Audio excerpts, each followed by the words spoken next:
Gentleman from Minnesota. Thank you, Mr. Speaker.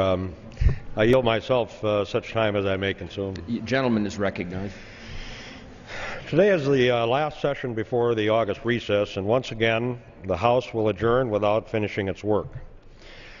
You know, and it's no wonder that nobody likes Congress anymore.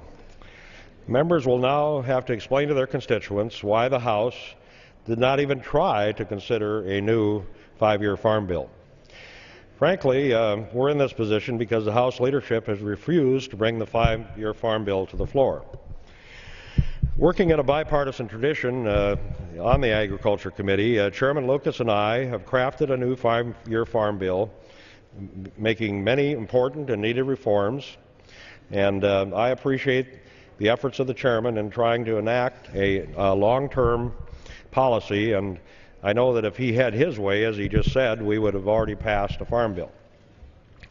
The chairman and I were ready to mark up our bill at the end of June, but the Republican leadership stepped in and said that they wanted us to consider the Ag-Appropriations bill.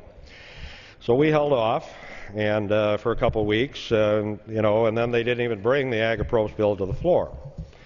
The committee completed their work then on July 11th, passing a new bill, 5-year bill, 35-11, on a bipartisan vote. But rather than bring this bill to the floor, the House instead focused on messaging bills that are going nowhere. Now, I understand that this is an election year, and the majority wants to promote their message, and I've even voted for some of these bills. But you would think that after delaying us for 2 weeks, the leadership would have found 2 days on the House calendar to consider the committee's farm bill before the August recess.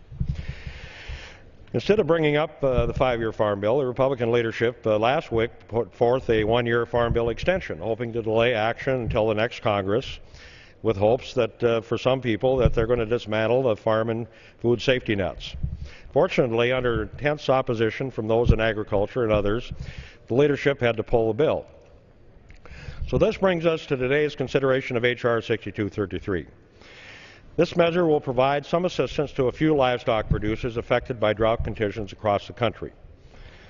Providing assistance to livestock producers, primarily cattle and sheep, is necessary and important. But this is not a comprehensive disaster package. Dairy and specialty crop producers are going to be left hurting, and there's no assistance for pork and poultry producers. The Ag Committee's Farm Bill not only includes the livestock provisions we're considering today, it also strengthens the farm safety net with a wide-ranging list of commodities. A 5-year farm bill will do a better job of providing certainty for American agriculture and assistance during this period of drought. Additionally, I have concerns about the conservation cuts that are used to pay for this assistance. I don't think cutting conservation programs to offset the cost of disaster is the right approach. If there was more time, maybe we could find a better way to do this. But in the rush of putting this bill together, it didn't give us the necessary time to explore all of the options.